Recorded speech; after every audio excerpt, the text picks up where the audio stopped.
नमस्कार, स्वागत है आप सभी का। आपके साथ मैं हूं अपर्णा मौजम। वक्त हो गया है खबर 1 मिनट का। देखिए 1 मिनट में खबर और उसका पूरा विश्लेषण।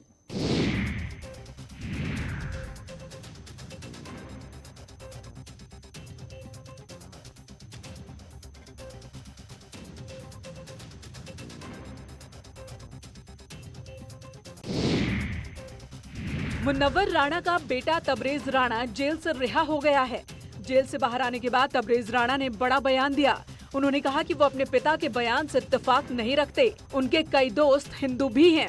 कहाँ तक सर ये उनका आउटलुक है, क्योंकि ऐसा नहीं है। अभी भी मतलब मेरे भी जितने फ्रेंड सर्कल है उसमें जो मेरे ट्रस्टवर्दी हैं वो सब नॉन मुस्लिम्स हैं। मुसलमान दोस्तों से मुझे आज भी उतनी ही शिकायत है जितनी मतलब मेरे वाले साहब जो कह रहे हैं उसके जस्ट ऑपोजिट है मेरे साथ। बता दें कि कल ही न्यूज 18 से खास बातचीत में शायर मुनव्वर राणा ने कहा था कि मुसलमानों को इस देश में टारगेट किया जा रहा है। नहीं, सिर्फ मुसलमानों को टारगेट किया जा रहा है। मुसलमान उनके लिए दुश्मन है। मुसलमान उनके लिए हर मुसलमान उनके लिए आतंकवादी। एक नारा बना दिया है कि हर मुसलमान आतंकवादी नहीं होता है, लेकिन हर आतंकवादी मुसलमान होता है। केंद्रीय राज्य मंत्री कौशल किशोर ने शायर मुनव्वर राणा पर पलटवार किया है। उन्होंने कहा है कि मुनव्वर रहते हिंदुस्तान में हैं और बोलते तालिबान के समर्थन में हैं। भारत में ऐसे लोगों के पीछे मुसलमान नहीं चलता। अपना बयान देंगे जो तालिबान के समर्थन में या रहते हिंदुस्तान में बात करेंगे फिर दूसरी जगह, और ऐसे लोगों को का समर्थन करने का काम करेंगे जिनके खिलाफ वहाँ की महिलाएं सड़कों पर उतर आई। तो अब वो बीजेपी की मुसलमानों को टारगेट कर रही है, तो गलत बात है उनका। मुसलमान कोई मुनव्वर राणा के पीछे नहीं चलता। इससे पहले मुनव्वर राणा ने कौशल किशोर पर तंज कसा था। कौशल किशोर के लड़का भी यही गोली चलाने ही के केस में गया था। वो सेंट्रल में मिनिस्टर हो गए। अब हम इंतज़ार कर रहे हैं कि हमारा लड़का भी जेल पकड़ गया है। अब हमको मोदी जी के मंत्री बना रहे हैं। इटावा में महान दल और वाराणसी में समाजवादी पार्टी ने सरकार के खिलाफ प्रदर्शन किया। महान दल ने इटावा में जनसभा की, तो वहीं समाजवादी पार्टी कार्यकर्ताओं ने वाराणसी में जन आक्रोश यात्रा निकाली। महान दल और समाजवादी पार्टी का गठबंधन है, दोनों साथ मिलकर चुनाव लड़ रही हैं। इटावा में जो रैली हुई उसमें एसपी महासचिव रामगोपाल यादव भी शामिल हुए। कैसे सरकार ने कोरोना का मैनेजमेंट किया, जिस तरीके से उत्तर प्रदेश के अंदर भ्रष्टाचार किया, नौजवानों को रोजगार नहीं दिया, किसानों को बिजली नहीं दी, बुनकरों को बिजली नहीं दी, आप तमाम तरीके के मुद्दे हैं जो जनता अब जाग चुकी है। शहर के अंदर जो माहौल खराब किया और शहर के अंदर जो उत्तर प्रदेश के अंदर बेटी बचाओ बेटी बढ़ाओ अभियान चलाया, वो केवल कागजों पर। कानपुर में दुष्कर्म के आरोपियों को वीआईपी ट्रीटमेंट देना पुलिस के 2 सिपाहियों को भारी पड़ा। कानपुर पुलिस कमिश्नर ने एक निजी वाहन से अभियुक्त को कानपुर देहात की कोर्ट ले जाने वाले 2 सिपाहियों को 7 दिनों तक 2-2 घंटे दौड़ लगाने की सजा दी है। पुलिस कर्मियों की ये सजा आजकल कानपुर में चर्चा का विषय बन गई है। दरअसल मामले के बाद एडीसीपी लाइन बसंत लाल की जांच में दोनों पुलिस कर्मियों को मिसकंडक्ट का दोषी ठहराया गया, जिसके बाद पुलिस आयुक्त ने इन्हें सजा दी। इसके साथ ही हिदायत भी दी गई कि अगर भविष्य में ऐसी गलती की गई तो सख्त कार्रवाई की जाएगी। संदेश साफ है कि पुलिस कर्मियों को अपनी ड्यूटी और जिम्मेदारी को न सिर्फ समझना होगा बल्कि पूरी ईमानदारी और निष्ठा से निभाना होगा।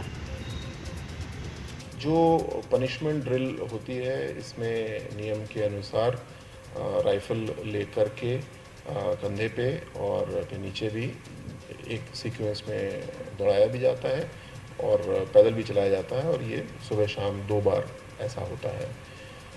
बहुत पुरानी व्यवस्था है ये, और जो छोटे मामले होते हैं, जैसे कोई लेट आया ड्यूटी पे, किसी ने दाढ़ी नहीं बनाई, बाल लंबे हैं, या अभियुक्तों की ड्यूटी ठीक से नहीं की है, तो ऐसे मामलों में ये दंड दिया जाता है।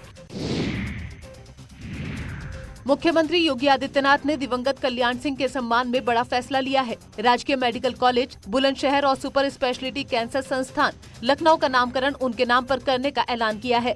सीएम योगी आदित्यनाथ ने कहा कि उत्तर प्रदेश के पूर्व मुख्यमंत्री कल्याण सिंह का पूरा जीवन जन कल्याण को समर्पित रहा है। ऐसे में राज्य सरकार की ओर से राजकीय मेडिकल कॉलेज बुलंदशहर और सुपर स्पेशलिटी कैंसर संस्थान लखनऊ का नामकरण उनके नाम पर किया जाएगा। विपक्षी दलों को ये रास नहीं आ रहा। इनका आरोप है कि इन 4.5 सालों में योगी सरकार ने कुछ नहीं किया है, इसीलिए अपनी नाकामियों को छिपाने के लिए वो अपने दिवंगत नेता के नाम का इस्तेमाल कर रही है।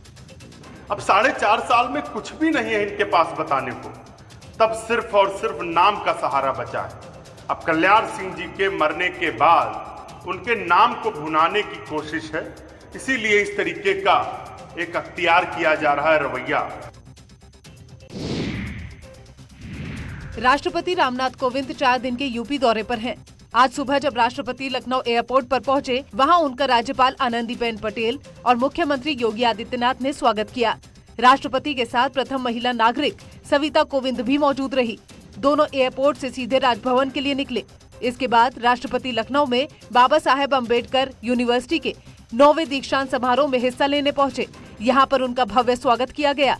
इस दौरान उनके साथ सीएम योगी आदित्यनाथ और राज्यपाल आनंदीबेन पटेल भी मौजूद रही। छात्रों को संबोधित करते हुए राष्ट्रपति रामनाथ कोविंद ने कहा कि ये विश्वविद्यालय बाबा साहेब की विचारों के अनुरूप शिक्षा के माध्यम से अनुसूचित जातियों और जनजातियों के समावेशी विकास के लिए खास योगदान दे रहा है और बाबा साहब के सपने को पूरा कर रहा है।